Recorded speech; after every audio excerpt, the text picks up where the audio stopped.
नमस्कार। स्वागत है आप सबका मेरे इस YouTube चैनल में। आज मैं इस वीडियो में हिंदी के पाठ्य पुस्तक वसंत भाग 2 कक्षा 7वीं के 5वां पाठ मिठाई वाला पर चर्चा करेंगे।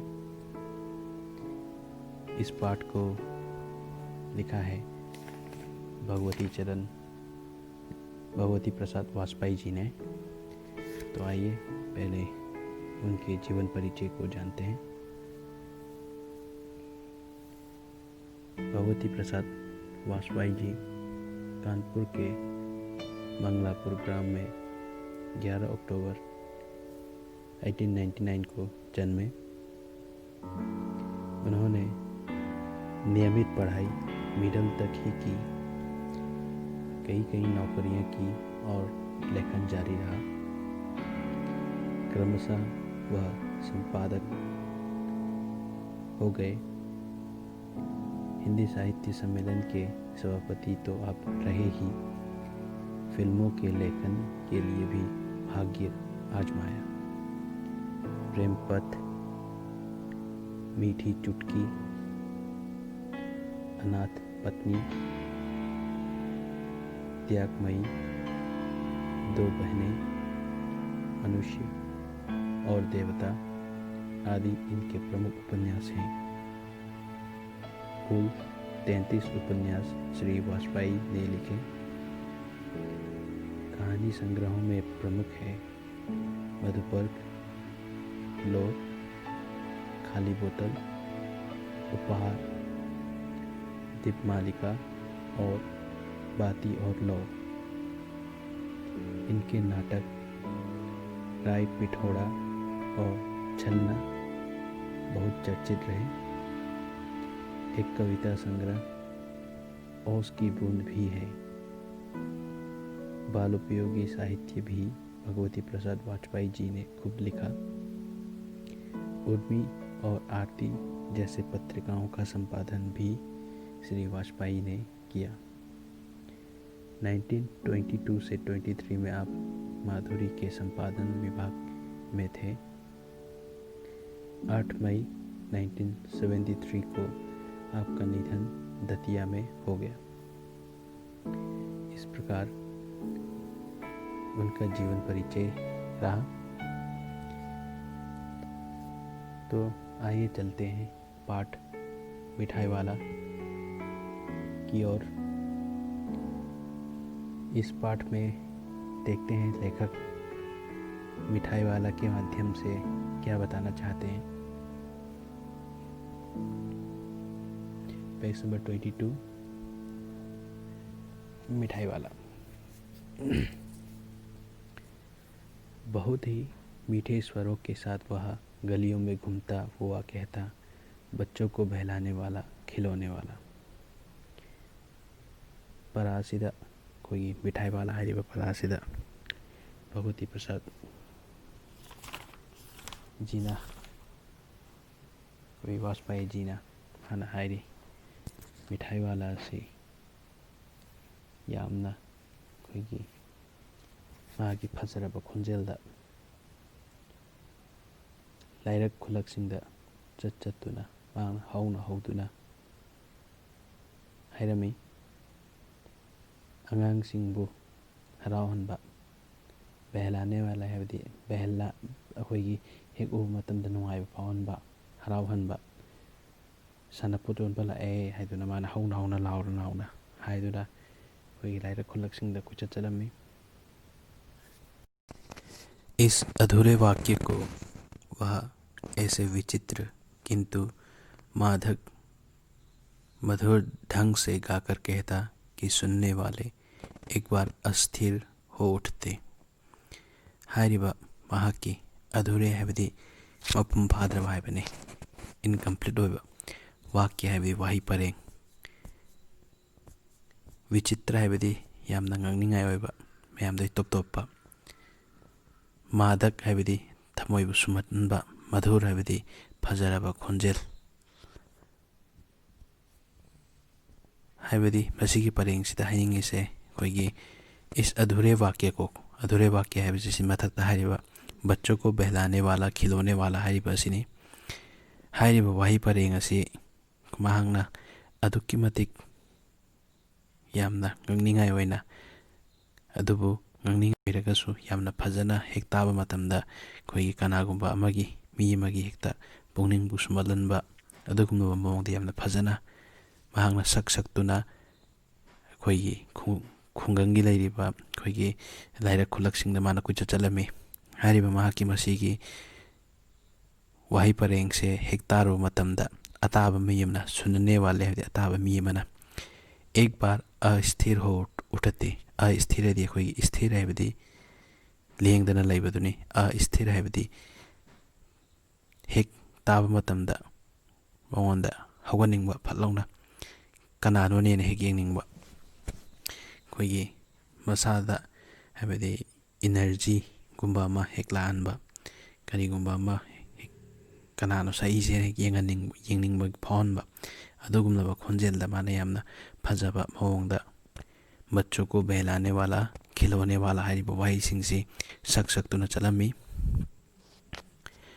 उसके स्नेह अभिषिक्त कंठ से फूटा हुआ गान सुनकर निकट के मकानों में हलचल मच जाती महाक की कंठ दिखना है बने महाक की खनाउदगी थोलकपा स्नेह अभिषिक्त है मिनुंगसिंदा थल्लबा अदुगुमलबा मागी खनाउदे थोलबा फजरबा खोंजेलदु तारुब मतमदा माना चलिबा लाइरक्तुगी अनकपदा लैबा युमसिंगी मनुंगदा मयामसिंग मी मयामसिंगदा कुइचेन चेनदुदा महाकी मनाक्ता लाकनबगीदमक्ता होनरमी छोटे छोटे बच्चों को अपनी गोद में लिए युवतियां चिको को उठाकर सज्जों पर नीचे झांकने लगती अपिक अपिक अंगांग सिंगदुबु ममा सिंगदुना मतंबाक्ता पंखत्तुना युम मथक्तगी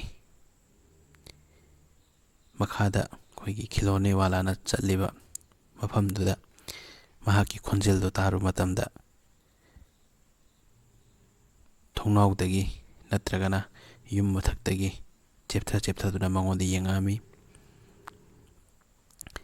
गलियों और उनके अंतर्व्यापी छोटे छोटे उद्यानों में खेलते और इथलाते हुए बच्चों का झुंड उसे घेर लेता और तब वह खिलौने वाला वहीं बैठकर खिलौने की पेटी खोल देता गलियों लाइरक सिंह है बनी और उनके अंतर्व्यापी अदुगी मनुंगदा खोई लाइरक खुलक सिंह मनिंगदा लैरिबा छोटे छोटे अपिक अपिकपा उद्यानों में खेलते कोई पार्क मचा मचा लेबसिंगदुदा खेलते सानादुना इथलाते हुए हराउते यामना लैरिबा अंगांग मचा मचा सिंगदुना बच्चों के झुंड अंगांग सिंगे झुंड ने ग्रुप उसे घेर लेता अंगांग मैम कोई लंपाक मचा मचा लाइरक खुलकता लेबा लंपाक मचा मचा दा सानादुना लैरिबा अंगांग सिंगदुना मा हेक लाकपा मतमदा खिलौने वाला दो हेक लाकपा मतमदा मागे खोंजेल माना मागे खुइतुमलबा खोंजेलदा बच्चों को बहलाने वाला खिलौने वाला की खोंजेल हेक ताब मतमजिदा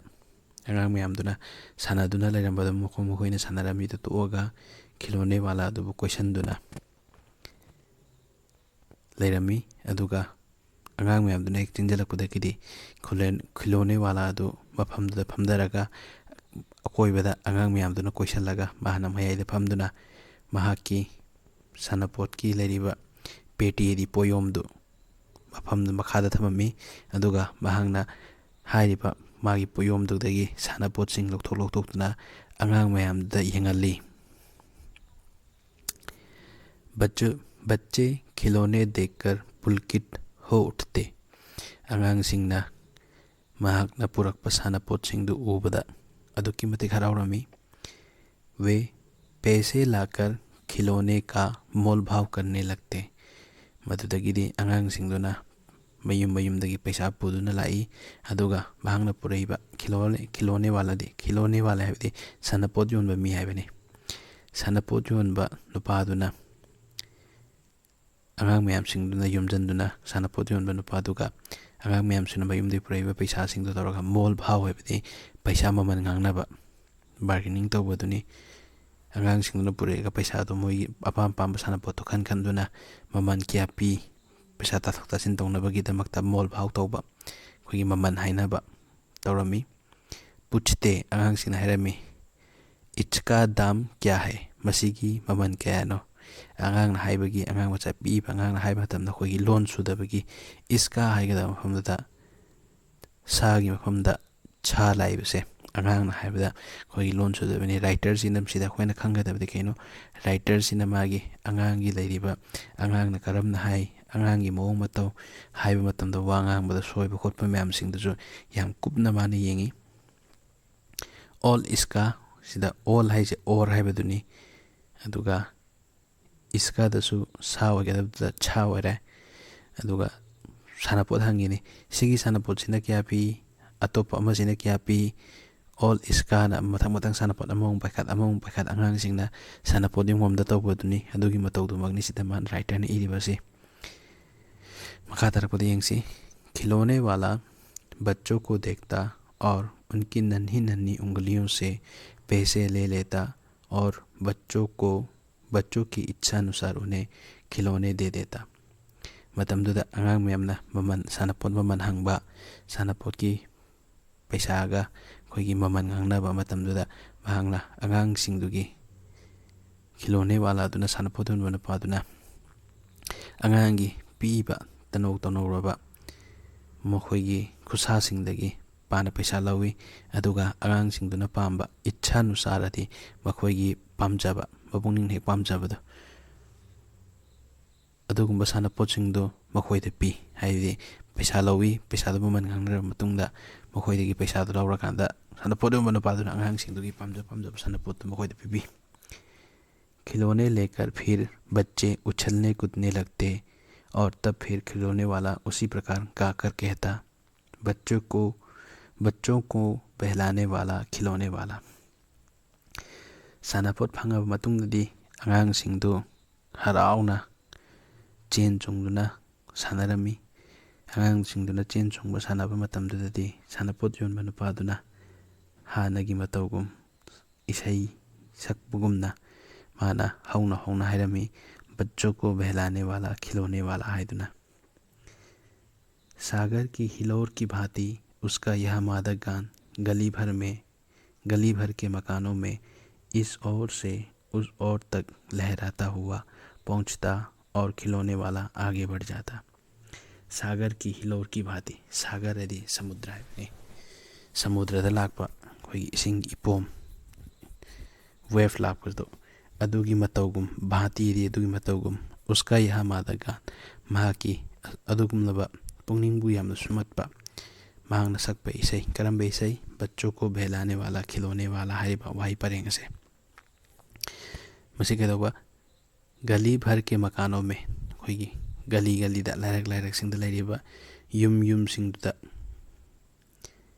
इस ओर से सोमलोंदगी माइकई अमदगी उस ओर तक अतोप माइकई अमरोमदा लहराता हुआ पहुंचता कोई हाई हुमदना मागे खोंजेल से यौरामी और खिलौने वाला आगे बढ़ जाता। दुगा सानापोत योनबा पादो मथंग मथंग लायरक अमदगी लायरक अमदा लायरक अमदगी लायरक अमदा मथंग मथंग लायरक मथंग मथंग दा सानापोत योनदुना माना फजना फजरबा खोंजेलदुदा मयामना ताबदे यामना नुंगाइबा मवोंगदा बच्चों को बहलाने वाला खिलौने वाला हाय हायदुना सुम मथंग मथंग लायरक खुदिंगी मथंग मथंग सानापोत योनबा चटखी।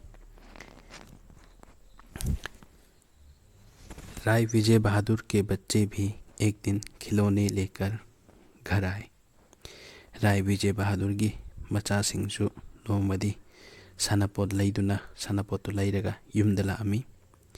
हाइदि मखोइ मपान सानादुना लैरमबदगी मखोइ युमदा चंगप मतमदा सानापोत लैरगा चंगई। वे दो बच्चे थे, चुन्नू और मुन्नू। राय विजय बहादुर की मचा अनी लैरमी, मचा अनीदुदी चुन्नू अमदी मुन्नू ने। चुन्नू जब खिलौने ले आया तो बोला, मेला घोड़ा कैसा चुंदल ए, मेरा घोड़ा कैसा सुंदर है हरिबने माना है से। चुन्नूना सानापोतो पूरा लाकांदा अंगांगना मरुन सुबोय सुदबोय चुन्नूना है अꯩꯒꯤ ꯁꯒꯣꯜꯁꯦ ꯀꯌꯥꯗ ꯐꯖꯈ꯭ꯔꯕꯅ ꯑꯗꯨꯗꯒꯤꯗꯤ ꯑꯃꯨꯛ मुन्नूना मुखुमई मुन्नू बोला मुन्नूना महाराई ऑल देखो मेला कैछा चुंदल ए अदुगा आइगिसु येंगो आइगिसु क्यादा फजरिबनो हाइदुना मखोइनी मसा मसागी सानापोतसिंगदो येंगदुना हराउरमी अमाना मसा मसागी सानापोतसिंगदो थागलमी। दोनों अपने हाथी घोड़े लेकर घर भर में उछलने लगे। मखोइनीदुना मखोई मखोइगी लैरकपा सानापोतसिंग हाथी अमदी घोड़े हाथी एदी सामू अदुगा घोड़े हैरगदी सगोन सानापोतसिंगदो पाइदुना युमगी मफम मफम थोंगनाबा कुचेन चेंदुना सानारमी चेन चोंगदुना सानारमी। इन बच्चों की माँ रोहिणी कुछ देर तक खड़े खड़े उनका खेल निरखती रही। हारिबा चुन्नू अमदी मुन्नूगी ममागी ममिंगसिना रोहिणी कवि। कुछ देर तक ngahakतंग खड़े खड़े लेप्तुना मखोइना अंगांगना सानरीबा मखोइगी हराउना चेन चोंगदुना सानरीबा दो येंगसिनदुना लैरमी ngahak। कनाना रोहिणी से कनानो चुन्नू अमदी मुन्नूगी ममानी। अंत में दोनों बच्चों को बुलाकर उसने पूछा। कोंधंगददी रोहिणीना महाकी मचा अनी चुन्नू अमदी मुन्नूदो कौसलगा मांगना हंगमी। अरे वो चुन्नू मुन्नू ये खिलौने तुमने कितने में लिए हैं? वो चुन्नू मुन्नू नंगना नखोइनीना सानापोतसे लुपा क्यादा लैरैनो पैसा क्यादा लैरैनो हाइदुना हंगामी। मुन्नू बोला मतमदुदा मुन्नूना खुमामी 2 पैसे में पैसा अनीदा। मतमदुददी खोइगी पैसागी वैल्यू से यामना यामबनिना खोइगी ममन पोचैसिंगजे यामना खोइगी हुजिकी मतमदा हारगदी मतमदुगी पैसा हायना खोइगी हुजिकी मतमददी हुजिकी मतमदा मतममदा पैसा अमगा हुजिकी लुपा 10 गा मानरबनी अना सिदा पैसा अनीगा हाइबसे खोइगी यामग्रबा सेमफमनी मतमदुगी ओइना हुजिकतदी पैसागी वैल्यू लैत्रे लुपा हाइबसे लुपा अचापोत अमदा लुपा 5-10 अदुम पी। अदा ममाना रोहिणीना अंगांग अनीदुदा हंगबदुदा मुन्नूना खुमे मागी सानापोतसे खोइगी पैसा अनी लहौवेना। खिलौने वाला दे गया ए खिलौने वाला कोई सानापोत योनबा नुपादुना पैसा अनीदा सिगी सानापोतसे पिरंबनी हारे। रोहिणी सोचने लगी। मतमदा रोहिणीना खलमी इतने सस्ते कैसे दे गया है? सानापोतसे बुत याम होंगना कुमाइना पिरंबी जानुने माइजुबु चुम्बा सालने ना माना रोहिणीना खलमी। कैसे दे गया है यह तो वही जाने। पैसा अनीदा कुमाइ पिरंबिनोदी योनबा माना खंगदना आइना कुमाइना खंगदुइनोने गाना रोहिणीना खले।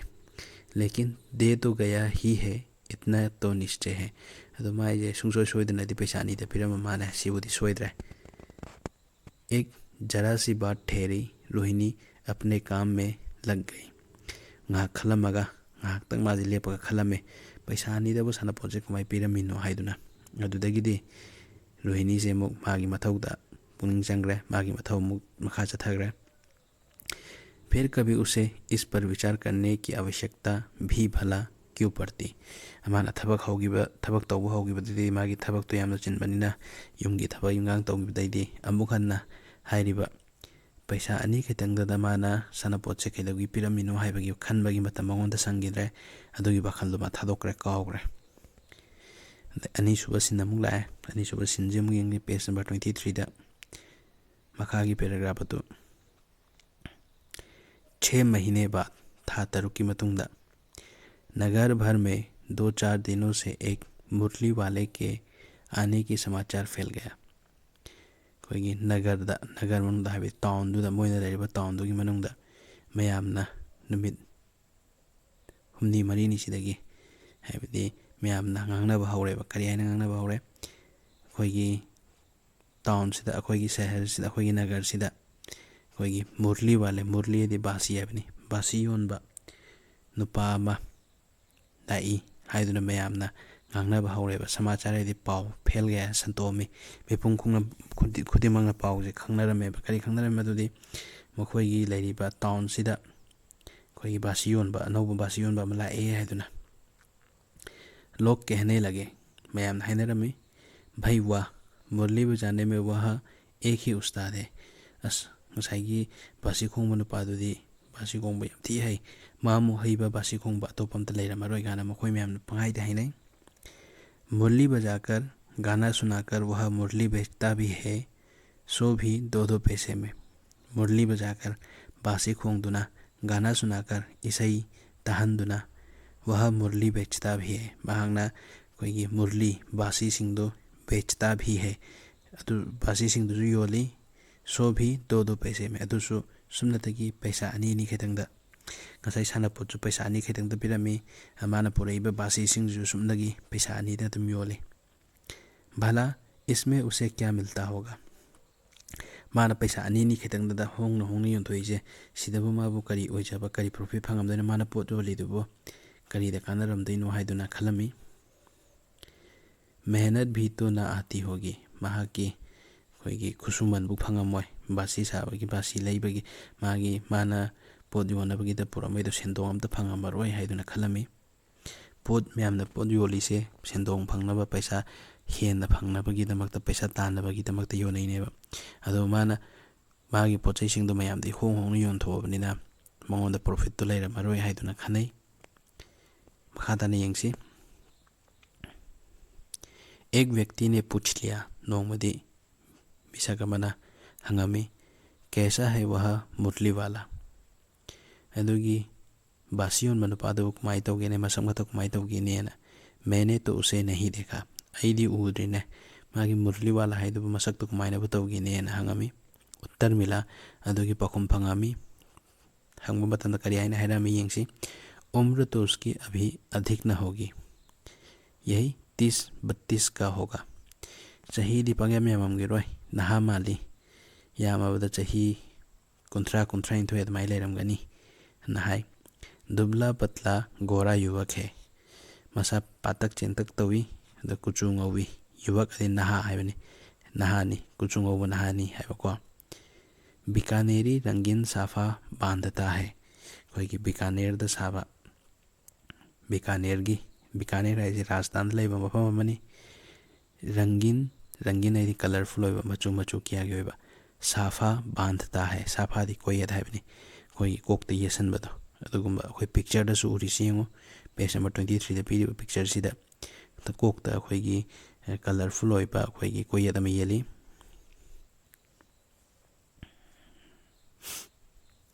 वही तो नहीं जो पहले खिलौने बेचा करता था।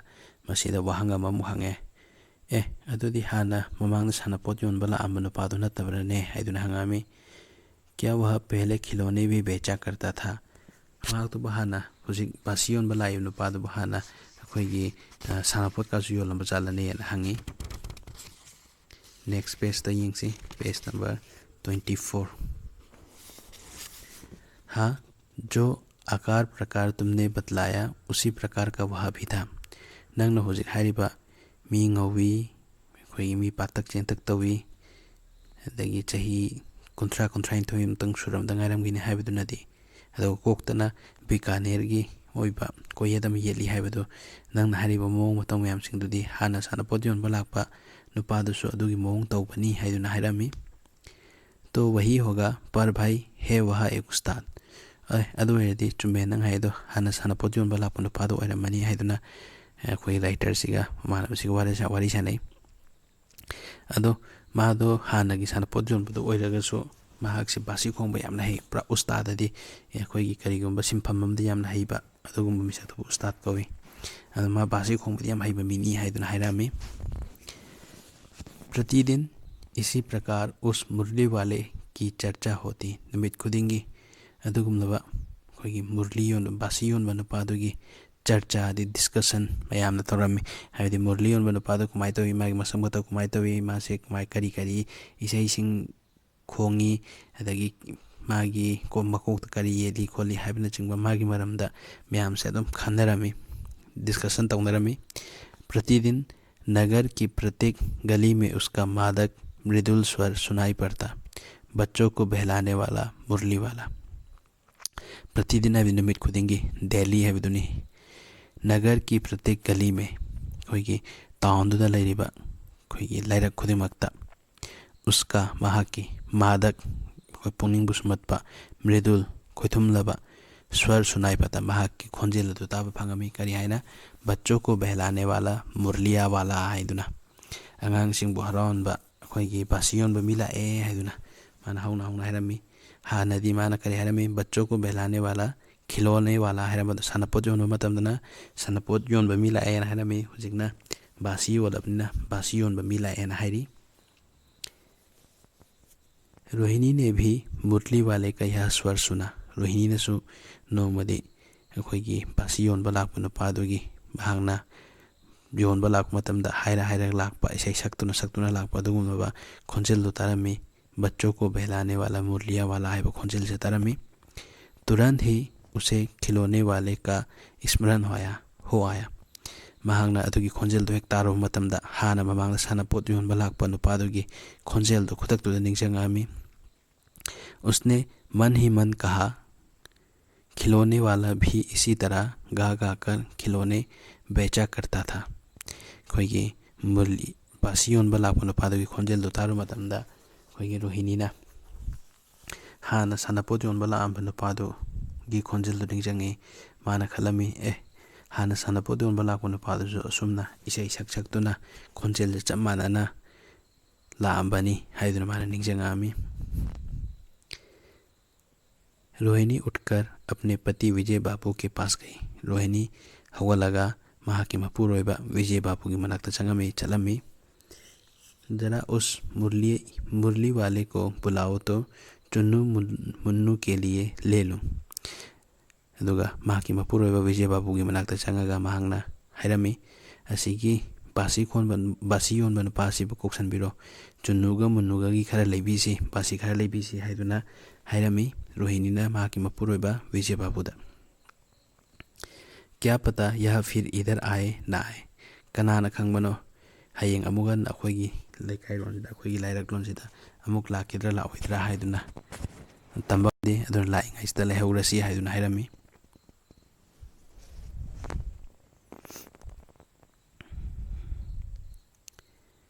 वे भी जान पड़ता है पार्क में खेलने निकल गए हैं। आंगांग सिंगसु पार्कता कोई लंपाकता सानबा थोकिबा माले लेते आंगांग सिंगसु सानापोत खितंग लेहौजी हाइदुना माना है। विजय बाबू एक समाचार पत्र पढ़ रहे थे। मतमदुदा रोहिणी ना मंगोंदा आंगांगी सानापोत लैनबगीदमक्ता सानापोत नते अखोइगी आंगांगी पासी लैनबगीदमक्ता महांगना विजय बाबू हाइरिबा मतमदुदा विजय बाबू दो कोई न्यूज़पेपर समाचार पत्र दे न्यूज़पेपर अमा पादुना लेरंबनी।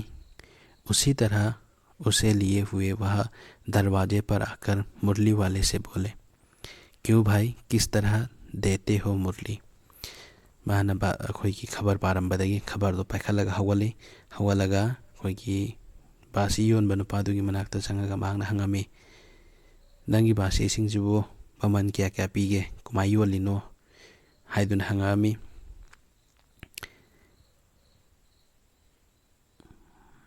किसी की टोपी गली में गिर पड़ी। कनागुंबा अंगांग अमगी कोई टोपी दे कोक टोपी दुनी गली में लाइरगदुदा तादुना लाइहौरे हाइदि अंगांग आइदुना बासी योनबा मी लाए हाइबगी मखोल ताबदगी मागी मनाक्ता योमजनदुना बासीदु लैनबगीदमक्ता अंगांग सिंगदो कन्ना चेलकपदा कनागुंबा अंगांग अमदगी मांगना मकोक टोपंबा टोपीदु ताहौरे। किसी का जूता पार्क में ही छूट गया। अदुगा कनागुंबा अंगांगिना अंगांगमगिना मागी खोंगुप तो पार्क तदुम हुंतोमे माइ सानापोत योनबदुगी मनाक्ता सिंजनबा होनबदा बासी योनबा नुपादुगी मनाक्ता सिंजनबा होनबदा हाइबनी। और किसी की सोथनी पाजमा ही ढीली होकर लटक आई। अदो कनागुंबा अंगांग अमगी अखोइगी खोंगाउगी वेस्ट ख्वांग मपादो नांधादुना कोई मखादा चिंगदुना लेरे चेलकपदा अंगांगी खोंगाउ नांधागिबनी। इस तरह दौड़ते हाफते हुए बच्चों का झुंड आ पहुंचा। असुमना अंगांग मयाम सिंजे चेंजलक्तुना खोइगी सोर मपी होदना फिफी कामदुना खोइगी ngसाइगी बासी योनबा नुपादुगी मनाक्ता चेंजलामी यौरामी। एक स्वर में सब बोल उठे। अदुगा मयामदु महाकी मनाक्ता बासी योनबा नुपादुगी मनाक्ता चंगागा हाइरामी आम भी लेंदे मुल्ली और अम वी लेंदे मुल्ली अइसु मुरली लेगनी अइसु मुरली लेगनी अइसु बासी लेगे अइसु बासी लेगे हाइदुना हाइरक्पा हौई मखा ताबदे यंगसी मुरली वाला हर्ष गदगद हो उठा मतमदुदा अखोइगी मुरली योनबा नुपादु अदुक्की मतिक हराउरमी अगांग मैमदुना मागी मनाक्ता चंगकपदा मांगना अदुक्की मतिक हराउजरमी अदुक्की मतिक नुंगाइजरमी अदुग मान हाइरामी बोला हाइरामी सबको देंगे भैया मी अगांग लोइना बुक्ता नोइना लाइबा लाइबा अगांग सिंग लोइना बुक नोइदा बासी लोइ पीनी लेकिन जरा रुको अदुबु ngaiko ngaiko ठहरो ngayu एक एक को देने दो अममतंगदा पिरक्के हदि नोइ मैम युमजलागा अमुतंगदा नोइ मैम द पुलप पीबदि ngamoi मथांग मनाउ नाइन अममतंग पिरक्के लोइना बु फंगनी लोइना बु फंगनी पाखतकनु हाइदुना हाइरामी अभी इतनी जल्दी हम कहीं लौट थोड़े ही जाएंगे नोइ मैम द बासी पिरमदना आई पबथुना कैसु हनगी द बोलैते नोइ द बासी पिदिरबु आई चलोय पाखतकनु अमम द पिरक्के हाइदुना महांगना मुरली वाला दुना आगांग द हाइरामी बेचने तो आए ही हैं और हैं भी इस समय मेरे पास एक दो नहीं पूरी 57 अइदी नोइ मैम सिदा बासी योनबा लाइनी अदुगा हुजिक नोइदा बासी थुंगोइ हाइदुना पाखतपा तौगनु अइंगोंदा नोइ मैम द योनबगीदा मक्ता बासी मैम लै अइंगोंदा बासी अमनि खितंग नति लैरिसे पलप 57 लै 57 ने 57 हाइबनी हाँ बाबूजी क्या पूछा था आपने कितने में दी अदुगा मांगना मुझे मुक ngасai राय बहादुर ना मंगोंदा बासी की ममन हंगामबदो राय बहादुर राय विजय बहादुर दा हाबिदि चुन्नुगा मुन्नुगा की मपा ngасai कोइगी रोहिणी ना बासी लैरुजो ना हाइरुबा दुतगी बासी की ममन हंगामबदो मंगोंदा ओंजलागा मुरली वाला दुना मुख हंगामे बाबूजी ngасai ममन हंगामा नत्रो क्या दा पीगे ना हाइबा नत्रो ममन दो ना अदो हाइबा मतमदुदा मान हाय दी तो वैसे 3-3 पैसे के हिसाब से है पर आपको 2-2 पैसे में ही दे दूंगा तसेंगबदी मुरली वाला दुना हाय कनादा राय विजय बहादुर दा चुन्नु मुन्नुगी मफादा तसेंगबदी अइगी बासी से पैसा अहुम पीबनी अदो होय नंगोंदा पैसा अनि अनि दे योलगे अनि नि खक लौरगे हाइदुन हाइरामी विजय बाबू भीतर बाहर दोनों रूपों में मुस्कुरा दिए अदो हेक ताबा मतमदा विजय बाबू मपान थोंदजु अदो पुंगनुंगदसु हाइबदी माना नोक्थोअमी मन ही मन कहने लगे कैसा है अदो माना मबुंगनिंगदा खलमी तौरिसी मुने गाना देता तो सबको इसी भाव से है पर मुझ पर उल्टा एहसान लाट रहा है अदो माना मबुंगनिंगदा खलमगनी माना खलमी मबुंगनिंगदा कनाना राय विजय बहादुर ना पीबदी मी खुदिमक्ता चमाना पैसा अनि नि दे पिरमगनी अदो अइंगोंदने हेन फाबा सादना अहुम पीबजे अनि दे पीके गान हाइजलिसी मुनेना माना मबुंगनिंगदा खलमी फिर बोले अदो मान हैरामी करियाना हैरामी तुम लोगों की झूठ बोलने की आदत होती है नखोइजे पोदुन बनोइसे ओइदबा याम गांगी देते होंगे सभी को 2-2 पैसे में पर एहसान का बोझा मेरे ही ऊपर लाद रहे हो पीयुदी मी खुदिमक्ता लोइनबु पैसा अनि नि दे योलमगने अदुदा एंगोंदा पैसा अहुम बीबनी अनि दे पीरगेना हाइजलगा एंगोंदा यामना पुक्चिल साउबगाजु सारी ये गाना विजय बहादुर हाइरामी मुरली वाला एकदम अप्रतिभ हो उठा मधु तारो मतमदा ngsaigi मुरली योन बासी योन मनपादो यम नुआइरमदे अदुगो मान हाइरामी बोला आपको क्या पता बाबूजी कि इनकी असली लागत क्या है मुरली वाला तो ना राय विजय बहादुर हाइरामी सिगी ममन क्या पीबगे चपचाबा क्या पी हाइबदुदी नाहांगना खंगमोय यह तो ग्राहकों का दस्तूर होता है कि दुकानदार चाहे हानि उठाकर चीज़ क्यों ना बेचे, पर ग्राहक यही समझते हैं दुकानदार मुझे लूट रहा है। मतमदुदा अखोइगी मुरली योनबा नुपादुना हाइरामी अखोइना पोत चै लैबा लाक्पा मीसिंगदुदा फना नुंसीदुना पोत योलिबा मीदुना महाक्की पैसादगी ममन तान योलगसु पोत लैबा मीदुनादी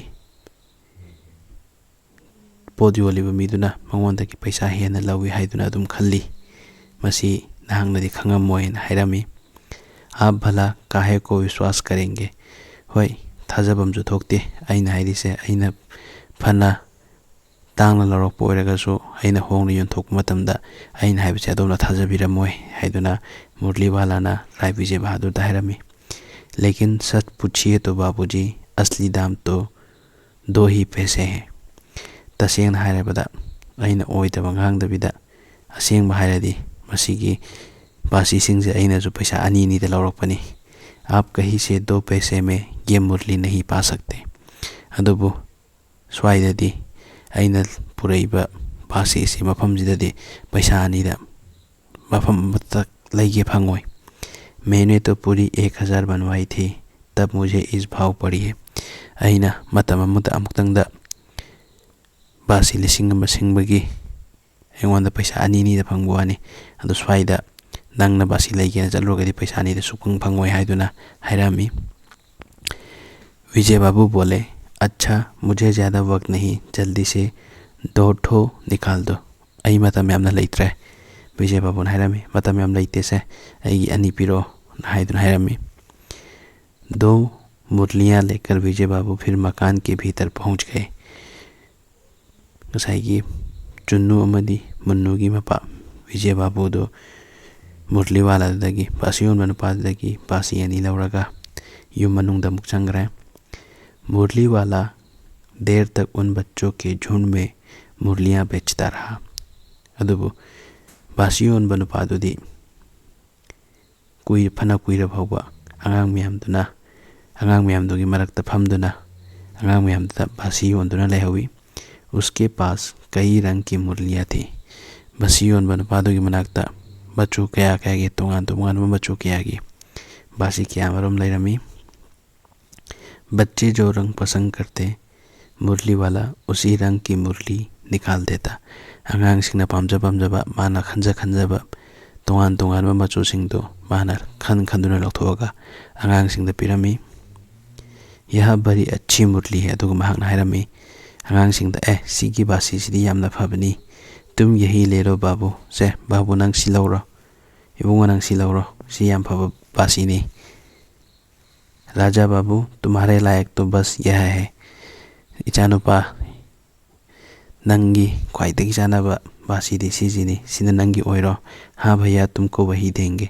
होय फरे तमो नंगना पामिबा बासी दा दुम पीगे, ये लो सी लौरो। तुमको वैसे ना चाहिए, नंग असुगुम से पामद्रा।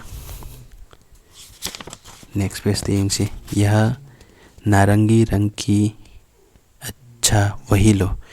ओ नंग सी पाम देबा असीगी कोई कोमला मचू ओइबजे पामेबा। हो फरे नंग असी लौरो। ले आए पैसे, नंग पैसा पुराब्रा। अच्छा ये लो, तुम्हारे लिए मैंने पहले से ही यह निकाल रखी थी। पैसा पुराबो से फरे लौरो। अइना हाना नंगीदमक्ता लौथोगा खंतोगा थमबनी। अदगी आंगांग अतोपा आंगांग वारी सनै। तुमको पैसे नहीं मिले? ओह नंग पैसा फंगक्त्रबो? तुमने अम्मा से ठीक तरह मांगे ना होंगे। इमादा नंग पैसादा फजन निरा अमरोय ममादा पिबियोना अदुगी फंगक्त्री ओइरमगनी ना हाइरे। धोती पकड़कर पैरों में लिपटकर अम्मा से पैसे मांगे जाते हैं बाबू। इमागी फी पाइदुना मखोंगदा कोंजदुना इमादगी पैसा नीगदबनी। हाँ फिर जाओ, अब की बार मिल जाएंगे। अमुका चलो अमुंग नीरुजो हंदकती सुंगसोय सोइदना पिरानी। दुअन्नी है अन्ना अनी ने है बा तो क्या हुआ? हो फरे यारे, ये लो पैसे वापस लो से नंगी पैसा हनगदबदो लौरो ठीक हो गया ना हिसाब पैसा यानरेको हाइद अंगांगसिंगा वारी सानै अमुक अंगांग अमदा हंगी मिल गए पैसा फंगाबो नंगासाई पैसा लौ चकिबदा फंगाब्रा नंगासाई ममादा पैसा नीदिसो ना हाइगिबा अंगांगदुदा अमुक हंगी देखो मैंने तरकीब बताई तो अई नंगासाई पैसा नीबगी मौंग ताकपिद्रा हुजिदि फंगाबा नत्रो हाइदुना अमुक हाइरमी अच्छा अब तो किसी को नहीं लेना है पोचै लेगदबा लोइरबा नत्रो अंगांगसिंग नोई कना कना लेगदबा वाली हाइदुना हंगी सब ले चुके लोई लेरे को हैना हंगामी तुम्हारी माँ के पास पैसे नहीं है नोई ममा पैसा लेते हाइरो अच्छा तुम भी यह लो फरे अदोजु से नंग लौरो अच्छा तो अब मैं चलता हूँ फरे अदुदी नोई लोइना बुक लेबा लोइरब नहीं चला गया। इस तरह मुरली वाला फिर आगे बढ़ गया असुमना महाग अमुक अंगांगसिंगदा पोट मथंग मथंग योलमे योलगा अंगांगसिंगा वारी सानरबा मतुंग माना याम फजना अंगांगसिंगा वारी सानबी अदुबु योलबा अंगांगसिंगदा पोचै माई माई अपामबसिंगदो पीरबा मतुंगदा महाग अतोपा मफमलुंदा अमुक चक्रे असुमना पेज नंबर 26 की सीन नंबर 2 लोइबा फौसे सिगी वीडियो दा लोइसलागे मखा तारकपा सीन नंबर 3 का 4 का मखा तारकपा वीडियो दा नेक्स्ट वीडियो दा अमुक हापागे। शायद तुम सबको यहाँ तक समझ में आ गया होगा। इसके आगे का बचा हुआ भाग में नेक्स्ट वीडियो में आप सबके सामने प्रस्तुत करूँगा। धन्यवाद।